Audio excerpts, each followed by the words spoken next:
La question santé d'Europe 1 à 7h-5. Thomas Soto. Et le docteur Lemoine. Jean-François, depuis hier, je me bats pour essayer de ne pas perdre complètement ma voix. C'est quoi exactement une extinction de voix? Parce que c'est très fréquent, ça arrive à beaucoup de monde. Il se passe quoi dans la gorge? Ce sont les cordes vocales qui ont de la peine à vibrer, Thomas, parce que quelque chose a modifié la qualité de la muqueuse qui les recouvre. Et c'est quoi ce quelque chose? La plupart du temps, le surmenage de la voix, c'est généralement la première cause. Comme je sais que vous ne me soupçonnez pas d'avoir passé le week-end à chanter et à crier, je vous assure que c'est pas le cas en tout cas, j'ai quand même tendance à penser que le froid et l'hiver ont quelque chose à voir là-dedans. C'est vrai ou c'est faux, comme dirait Laurent Guimier?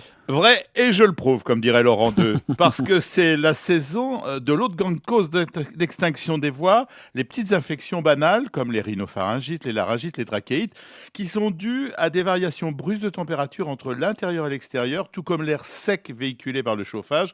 Tout cela fragilise le mal de gorge et la voix. Et ça veut dire que la clim, comme le chauffage, peuvent être responsables? Oui, c'est un des ennemis de la voix. En fait, pour tous ceux qui, comme nous, utilisent leur voix, il y a une autre cause qui impose quelques précautions à prendre. Éviter le tabac, mais aussi le thé, le café, le chocolat, les épices, la menthe, les fritures et les boissons gazeuses si on en consomme de trop. Ah, on évite le thé aussi alors?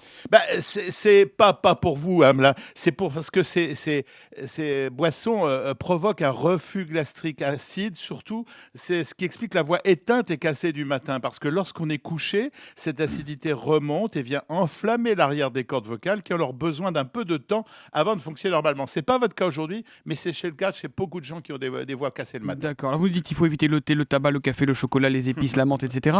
Je vois pas très bien le rapport entre tous ces éléments qui composent votre inventaire. Là. Justement, c'est ce reflux gastro-œsophagien que provoque cette acidité qui remonte. D'accord.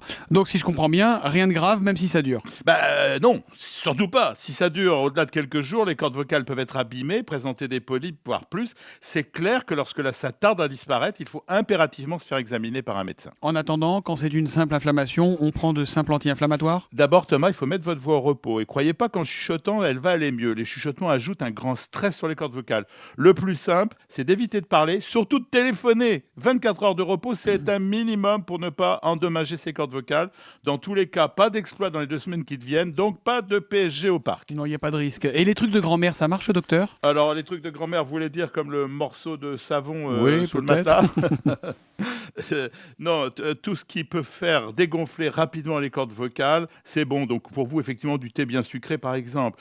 Une astuce, humidifiez l'atmosphère, faites couler de l'eau très chaude dans la baignoire, respirez les vapeurs pendant au moins 10 minutes. Et puis, n'oubliez pas de placer un humidificateur dans la pièce ou un bol d'eau sur le radiateur. Alors, est-ce que c'est contagieux?